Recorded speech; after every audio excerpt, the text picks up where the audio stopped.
Amin. Baik, puji Tuhan, hari ini kita akan melihat firman Tuhan dari perikop Yesus berjalan di atas air ya. Itu kita ambil dari Injil Matius. Jadi memang tertulis juga di Injil yang lain, di Markus dan Yohanes. Tetapi hari ini kita akan melihatnya dari Injil Matius. Matius 14 ayatnya ke-22 sampai ke-33. Bapak Ibu yang punya Alkitab boleh sama-sama membaca, nggak apa-apa mau baca dalam hati, terdengar juga boleh.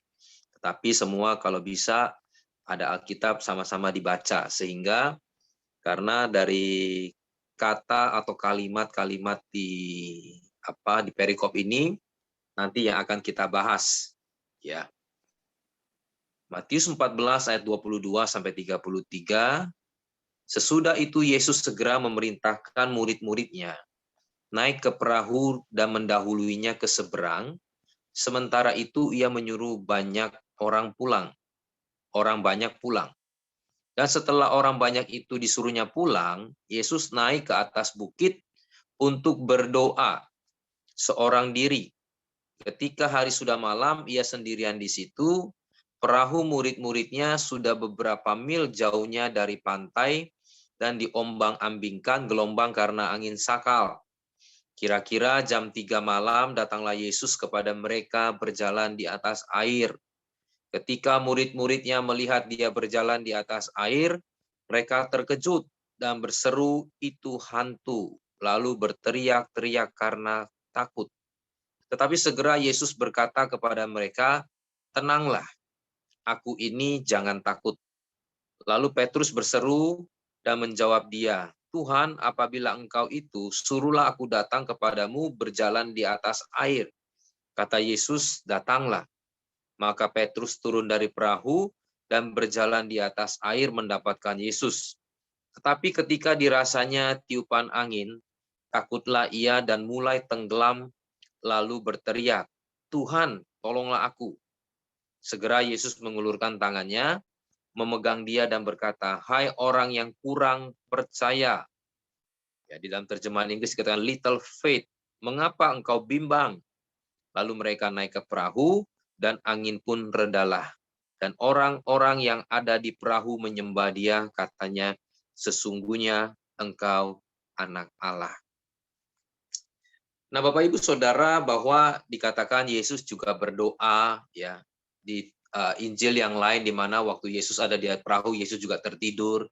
Itu menandakan bahwa Yesus memang 100% atau manusia seutuhnya, yang dimana dia bisa mengalami lapar, dia bisa capek, dia tidur, dan dia juga berdoa. Ya, karena ada orang mengatakan kalau dia Tuhan, kenapa dia harus berdoa kepada Tuhan? Nah, jadi saudara, kita harus melihat ini, memposisikan bahwa Yesus juga adalah manusia, ya, di mana dia dikatakan dia menanggalkan kealahannya, dia mengambil rupa seorang manusia. Tetapi ada saatnya saudara dia juga menunjukkan kealahannya, di mana buktinya waktu dia membangkitkan orang mati. Jelas manusia tidak bisa melakukan itu.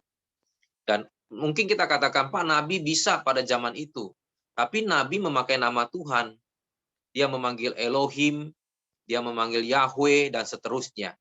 Tetapi Yesus membangkitkan orang mati, dia tidak perlu memanggil nama siapapun. Dia mengatakan bangkit, berjalanlah, bangkit, bangunlah, maka itu terjadi. Jadi membedakannya di situ. Bahkan dia mengampuni dosa manusia, tidak ada satu orang pun di dunia ini yang bisa mengampuni dosa manusia kecuali Tuhan. Jadi sampai di sini kita harus tahu bahwa Yesus datang ke dunia, dia 100% manusia, 100% Tuhan. Ada yang mengatakan kalau dikasih presentasi bisa berkurang. Ya, bisa juga, tetapi kita ngomong mau 100% utuh manusia, utuh Tuhan juga silakan saja.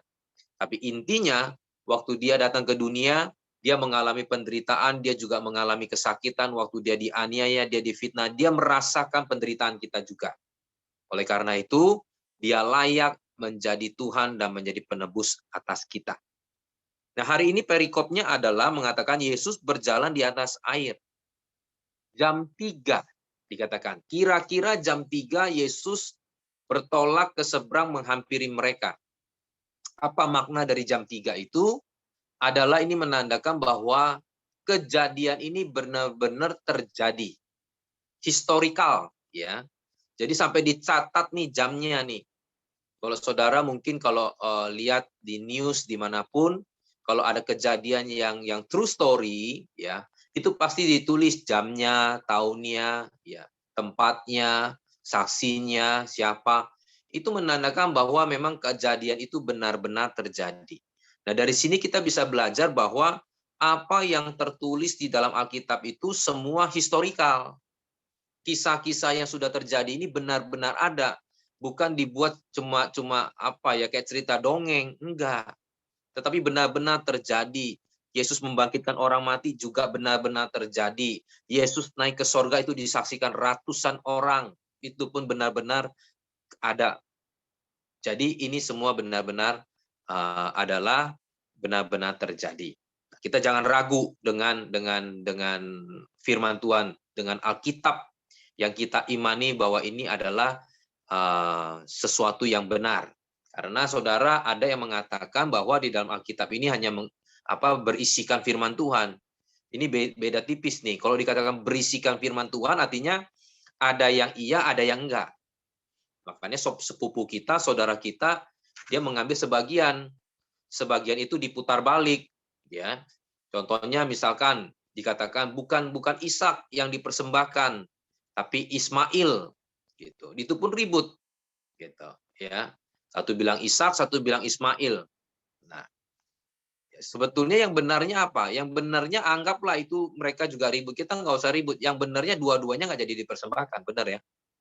Dua-duanya nggak jadi dipersembahkan loh. Yang dipersembahkan itu akhirnya domba jantan kan? Nah, domba jantan itu siapa? Domba jantan itu adalah gambaran dari Kristus Yesus. Dan akhirnya kita tahu histori menceritakan bahwa yang mati di atas kayu salib itu adalah Kristus. Nah, itu kebenarannya.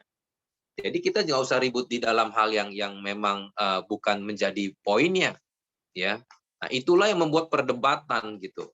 Jadi kita harus tahu bahwa Alkitab ini adalah benar-benar, ya, story-nya semua itu mengandung sejarah yang sudah terjadi, dan juga Alkitab itu adalah firman Tuhan. Karena dikatakan apa yang tertulis di dalam Alkitab itu adalah apa yang diilhamkan Roh Kudus. Kalau saya boleh kasih satu contoh begini.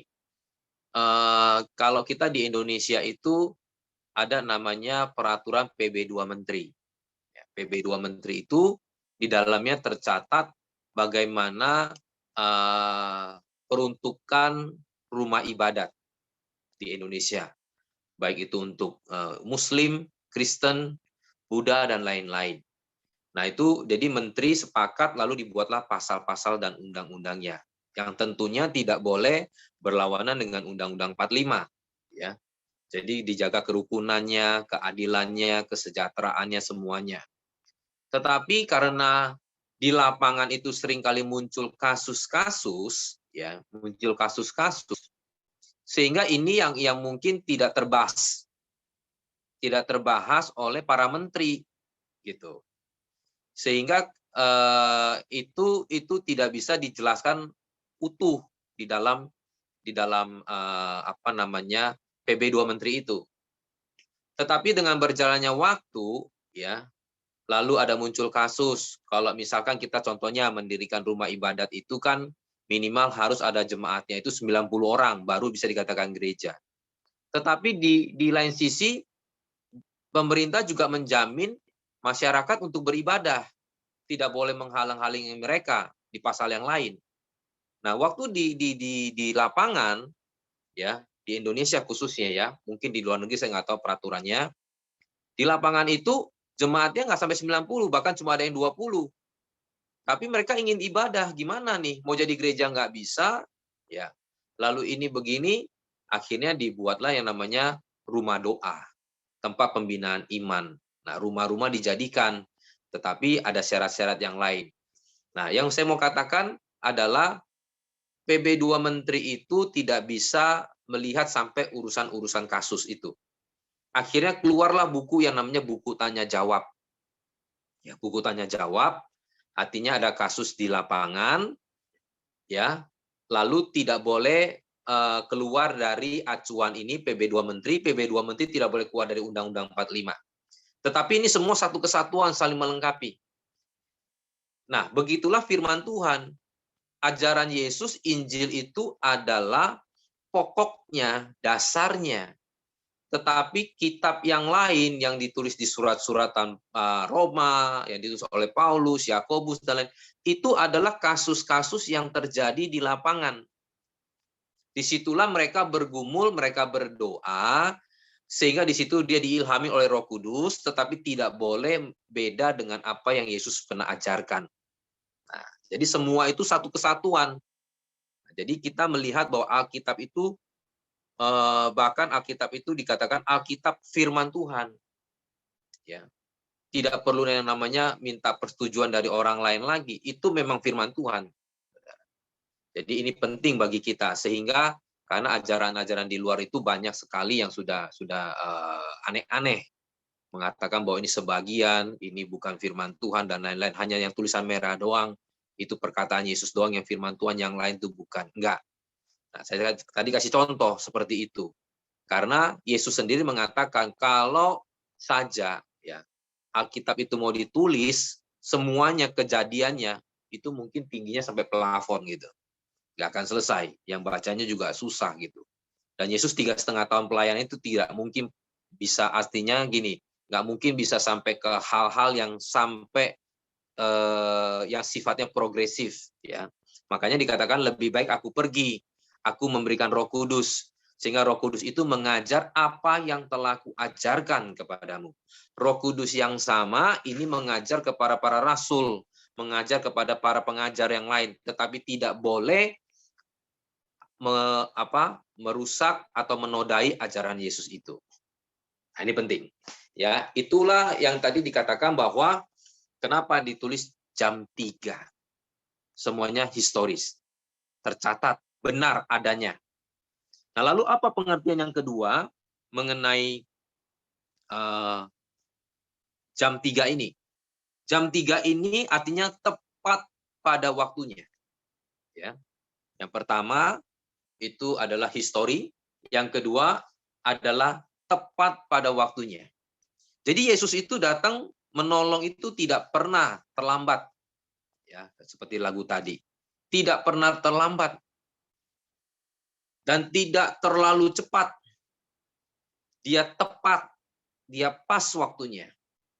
Di mana seringkali kita temui bahwa Yesus terkadang sengaja ya membiarkan masalah itu terjadi dulu ya, supaya murid-murid itu bergumul, supaya murid-murid itu dia belajar, supaya dia belajar percaya ya. Jadi dari banyak kejadian yang Yesus lakukan atau yang Yesus lalui, itu semua Yesus sudah tahu kapan waktunya. Sehingga kalau kita tahu bahwa ada juga yang orang sakit, mungkin minggu-minggu lalu sudah kita belajar, anak dari kepala rumah ibadat ya, yang sakit, tapi di tengah-tengah itu ada 12 tahun wanita pendarahan. Nah, di situ kenapa Yesus nggak langsung, padahal waktu itu belum mati. Waktu itu masih sekarat. Tapi kenapa Yesus izinkan sampai meninggal dulu? Semua itu Tuhan izinkan supaya indah pada waktunya. Supaya kalau bagi seperti kita ini, kita belajar dulu. Mungkin karakter kita harus dirubah dulu. Ya, jangan sampai saudara kita ini begitu diberkati, kita hilang dari Tuhan. Makanya Tuhan katakan tadi, jangan takut. Jangan takut. Ombak sudah di depan mata nih. Ombak sudah di depan mata. Makanya ada yang mengatakan bahwa begini, ketakutan itu sesuatu yang sudah terlihat. Khawatir itu masih di dalam pikiran kita. Nah, jangan sampai apa yang kita lihat, apa yang di dalam pikiran kita, itu menguasai kita. Ya. Sehingga waktu pertolongan itu datang, Tuhan itu mau nolong mereka, mereka malah melihatnya itu bukan satu pertolongan. Bahkan Tuhan dikatakan hantu. Karena Tuhan. Nah, itu bedanya dikit tuh. Nah, Tuhan, Tuhan. Nah, itu. Ya. Jadi sebetulnya memang hantu, ya, setan itu ingin selalu menyerupai Tuhan. Di mana-mana begitu, dia ingin disembah, ya. Lucifer kita lihat ingin disembah, selalu menipu. Dia katakan sembahlah aku, maka semuanya aku berikan kepadamu. Itu kan dusta. Selalu dia ingin sama seperti Tuhan, pemiliknya adalah Tuhan, dia tawarkan kepada kita. Jadi nggak kebetulan itu orang Indonesia luar biasa juga, Tuhan, Tuhan, Tuhan, Tuhan. Nah, pas juga tuh. Nah, oleh karena itu, kenapa kita bisa sampai melihatnya salah? Itu karena tidak lain karena ketakutan dan kekhawatiran kita. Nah, kalau seperti itu, apa yang harus kita lakukan? Lawanlah dengan perisai iman, dikatakan. Tidak ada cara lain, lawanlah dengan perisai iman. Dan iman itu harus kuat, iman itu harus terus bertumbuh, iman itu harus bangkit. Gak ada cara lain untuk melawan tipu muslihat iblis, untuk melawan semua pekerjaan setan. Itu nggak bisa dengan pikiran kita, harus dengan iman kita. Gak ada cara lain. Sekarang begini, kalau kita diserang sama iblis misalkan, sama setan, kena penyakit. Kita mau lawan pakai apa? Kekuatan kita. Mau lawan dengan uang kita kadang-kadang nggak kuat. Mau lawan dengan apa? Dengan dokter. Dokter juga kadang-kadang nggak kuat juga loh. Nggak bisa juga. Yang bisa kita lawan itu dengan iman kita. Oh Pak, kalau kita lawan dengan iman kita pasti sembuh. Enggak. Bisa sembuh, bisa enggak. Bisa belum sembuh. Ya. Tapi kalau kita punya iman, kita sudah menang. Ya kan? Sudah menang dulu. Meskipun belum sembuh, saya tetap percaya Tuhan. Meskipun belum dijawab Tuhan, saya tetap memuliakan Tuhan. Itu dengan iman. Dan saya yakin Tuhan akan sembuhkan saya. Percaya. Itu namanya kita melawan dengan iman. Nah, oleh karena itu saya mau katakan iman itu harus bertumbuh. Tidak bisa tidak. Makanya kata percaya itu ditulis dalam 3. Saya coba klasifikasi ya. Yang pertama itu ditulis dalam terjemahan Inggris itu believe. Nah, ini percaya tingkat pertama nih. Believe. Percaya dengan mulut, ya, mengakui dengan mulut, percaya di dalam hati. Maka engkau akan diselamatkan. Saya yakin kita yang hadir hari ini semua sudah mengalami itu. Itu believe. Tetapi percaya yang kedua itu ditulis dengan kata trust. Mulai mempercayakan hidup kita kepada Tuhan. Tadi percaya itu cuma mengaku. Mengaku ini pun bukan sembarang mengaku ya. Ada orang mengaku Tuhan karena ingin mau nikah, mengaku Tuhan karena disuruh bosnya, mengaku Tuhan karena apa? Itu belum loh, itu belum believe ya. Kalau believe itu memang sudah benar-benar dia mengaku dari mulutnya dan dari hatinya, sungguh-sungguh. Itu baru believe. Nah, dari believe ini baru kita bisa masuk ke dalam yang namanya trust. Mempercayakan hidup kita kepada Tuhan. Ya. Mempercayakan hidup kita kepada Tuhan, menyerahkan sepenuhnya. Ada satu tindakan nyata, bukan hanya sampai di mulut, sampai di hati, tapi keluar, terlihat. Kita mendedikasikan hidup kita, bayar harga bagi Tuhan, terlihat tuh. Makanya dikatakan orang Kristen itu harus menunjukkan imannya dengan perbuatannya, bukan menunjukkan iman dengan mulutnya. Kamu bisa menunjukkan iman dari mulut dan dari hati kamu, tapi Tuhan katakan dia minta ditunjukkan dari perbuatan kita. Seperti itu. Lalu yang ketiga adalah dari kata mempercayakan ini, percaya ini juga ditulis dengan kata faith. Makanya kalau tadi teman-teman Bapak Ibu semua lihat di dalam perikop tadi dikatakan, hai engkau orang yang kurang percaya. Kurang percaya di situ bukan belief, bukan juga trust, tapi faith. Nah, ini yang penting. Setelah kita mempercayakan hidup kita kepada Tuhan, ya, kuncinya adalah di mana supaya kita bisa mempercayakan hidup kita. Kita harus punya iman. Nah, iman ini dikatakan little faith loh. Artinya ada yang iman besar juga. Iman itu makanya harus bertumbuh. Nah, dari apa? Jelas dari firman Tuhan. Iman timbul dari pendengaran akan firman Tuhan. Ya, kita lihat satu ayat dulu di dalam Filipi. Seringkali ayat ini disalahartikan. Sehingga dia pikir untuk iman itu,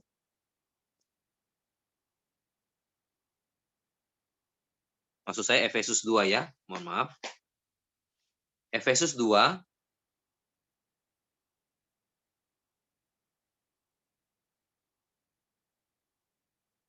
ayatnya yang ke-8 sampai ke-9.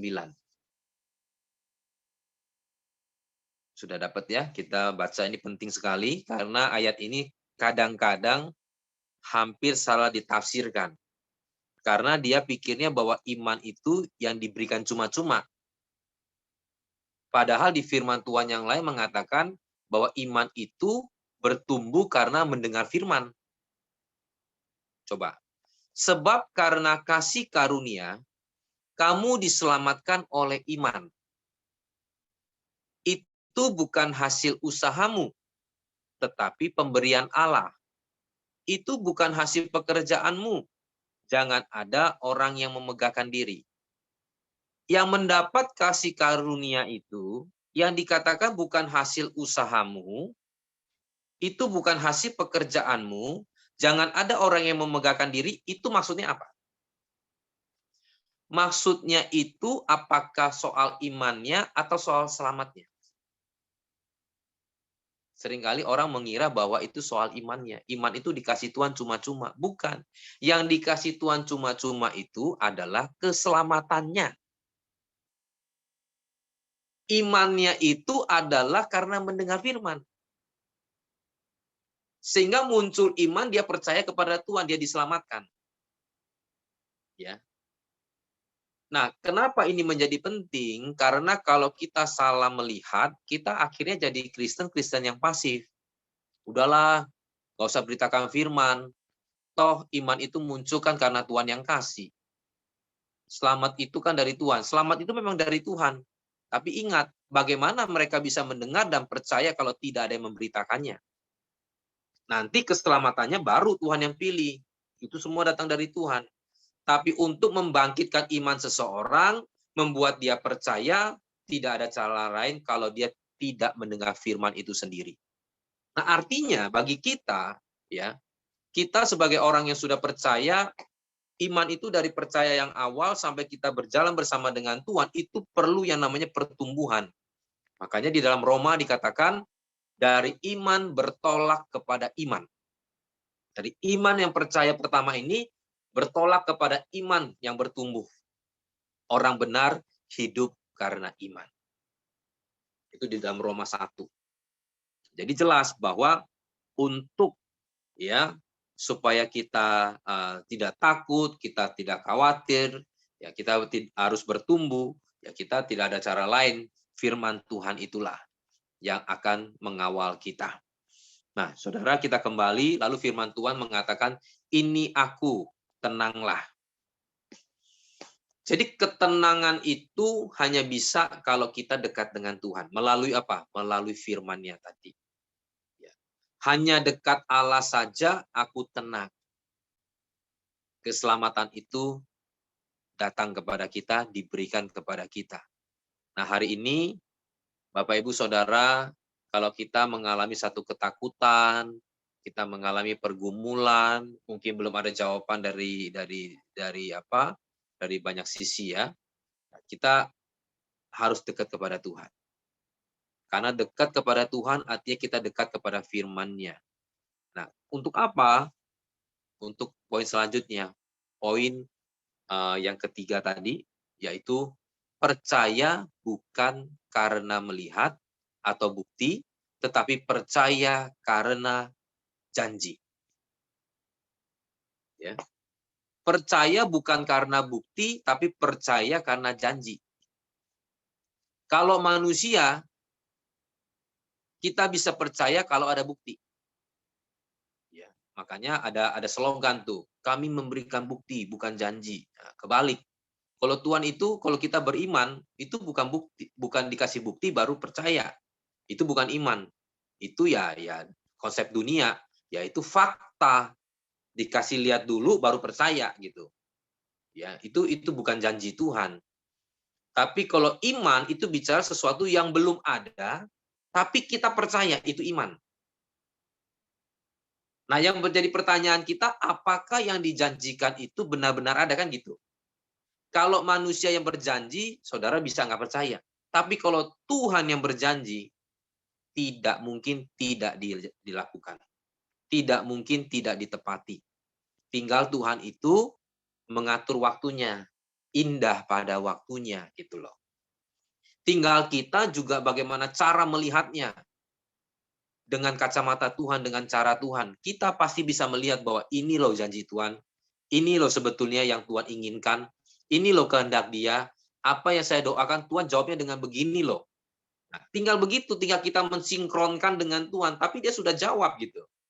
Saya kasih satu contoh lah, yang paling populer itu kan salah satunya. Itu Paulus kan. Tuhan menjawab dengan Dia tidak menjawab. Nah, ini bisa nggak kita melihatnya dengan iman? Tuhan menjawab dengan Dia tidak menjawab doanya Paulus. Tapi begitu dia bisa sinkron dengan pikirannya Tuhan, dia katakan, Tuhan nggak apa-apa. Karena masalah penyakit mata saya ini, saya tidak tinggi hati, saya tetap rendah hati, karena saya dipakai Tuhan luar biasa, sampai kapanpun, maksudnya sampai nanti, sampai saya tutup mata pun, penyakit ini nggak sembuh, nggak apa-apa. Nah, ini kan sinkron. Dia dapat janji Tuhan.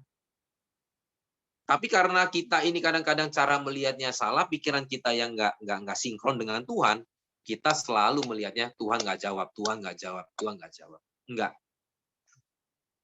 Iman sekali lagi, iman itu adalah yang membuat kita meraih janji itu.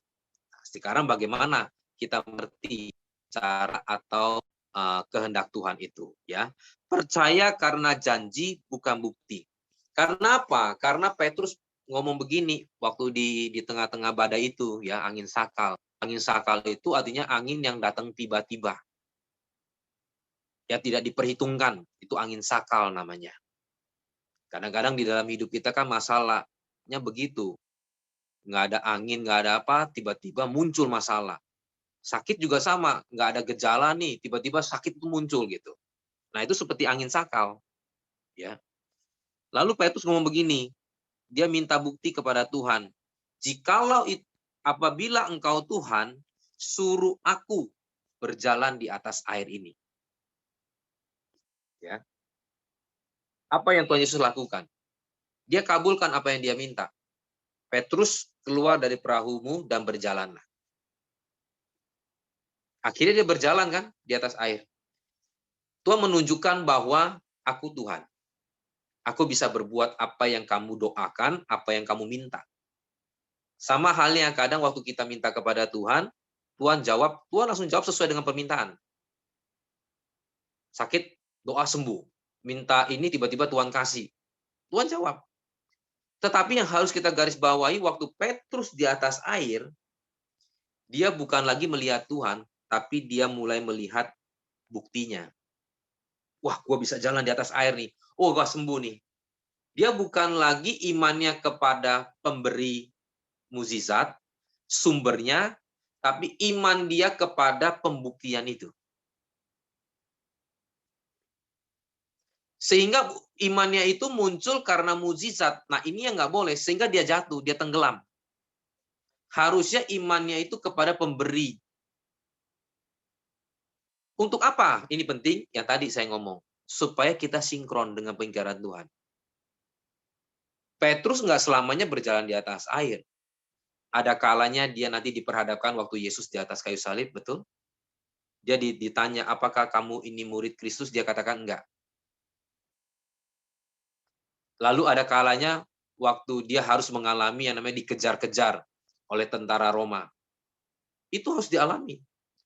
Nah, tetapi kalau dia sinkron dengan pemberi mujizatnya, dengan kehendak Allah, bahwa Tuhan itu harus naik ke atas kayu salib, harus ikuti namanya penderitaan, aniaya, dia sinkron. Ingat kan, waktu Yesus ngomong begini, waktu Petrus mau tarik tangannya Yesus nih, sekali-sekali jangan terjadi. Tuhan ngomong apa? Henyalah engkau iblis, karena engkau memikirkan apa yang dipikirkan manusia, engkau tidak memikirkan apa yang dipikirkan Tuhan. Nah, kalau dia berorientasi kepada pemberi mujizat, dia tahu pikiran Tuhan, tahu kehendak Tuhan. Jangan hanya berpikir bahwa kalau ikut Tuhan nggak menderita, ikut Tuhan nggak perlu disalib, nggak ada namanya pikul salib, nggak ada yang namanya sangkal diri. Nah, ini penting nih. Sehingga waktu itu Petrus akhirnya jatuh, dia tenggelam. Nah, inilah yang harus kita pelajari. Jangan sampai kita hanya melihat mujizat Tuhan. Tuhan, ingat, bukan Tuhan tidak bisa memberikan mujizat, Tuhan bisa. Bahkan dia lakukan sampai saat ini. Tetapi yang terpenting bagaimana juga kita mempunyai pikiran Tuhan. Ya. Nah, jangan sampai kita hanya minta bukti. Saya teringat dengan kisahnya Sadrak, Mesak, Abednego. Coba kita lihat aja ayatnya. Di dalam Daniel 3, ayat yang ke-16.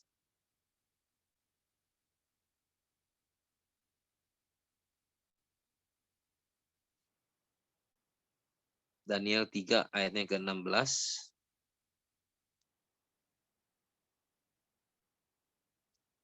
Lalu Sadrak, Mesak, dan Abednego menjawab Raja Nebukadnezar, "Tidak ada gunanya kami memberi jawab kepada Tuanku dalam hal ini.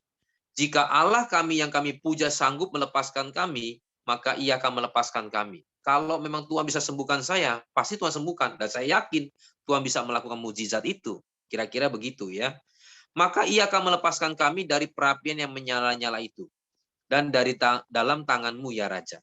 Tetapi seandainya saya tidak disembuhkan, saya tidak jadi kaya, hendaklah Tuanku tahu, ya Raja, bahwa saya atau kami tidak akan menyembah berhala yang lain. Saya tidak akan pindah iman saya dan tidak akan menyembah patung emas Tuanku yang didirikan itu." Itu iman namanya. Iman yang bukan berorientasi kepada jawaban yang diminta. Iman itu kepada pemberinya. Meskipun pemberinya belum jawab atau sudah jawab, tetap imannya ke sana.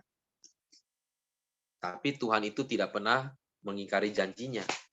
Dan Tuhan tahu kebutuhan kita. Dan yang dibutuhkan Sadrak, Mesak, Abednego pada saat itu, dan memang mereka masih punya tugas, dan rencana Allah masih banyak di dalam hidup mereka, ya.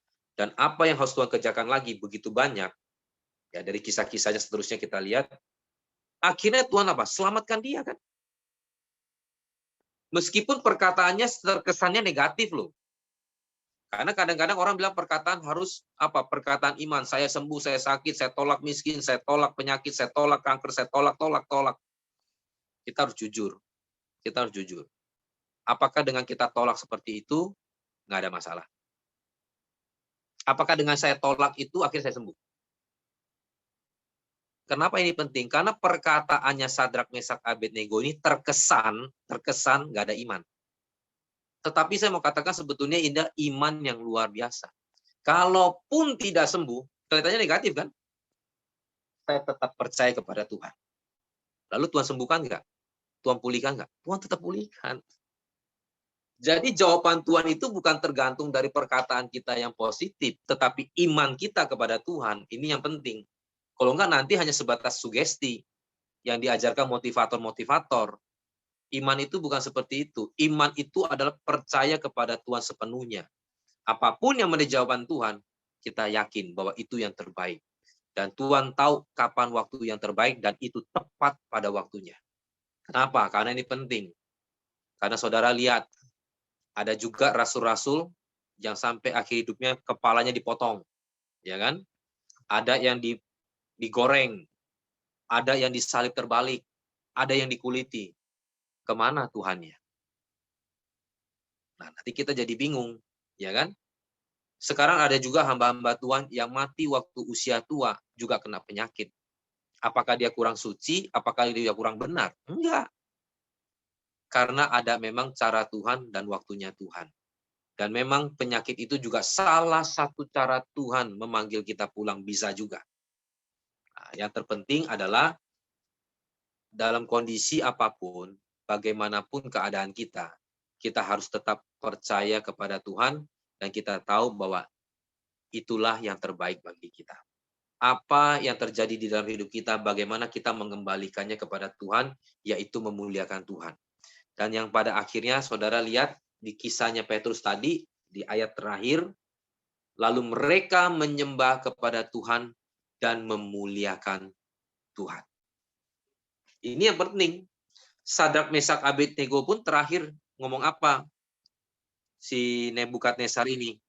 Di ayat ke-28 sampai 30 kita baca terakhir nih ayat. Berkatalah Nebukadnezar. Ya. Kalau Darius sama Daniel, Darius masih sungkan sama Daniel dan memuji Allahnya Daniel. Dan Darius masih baik. Ya.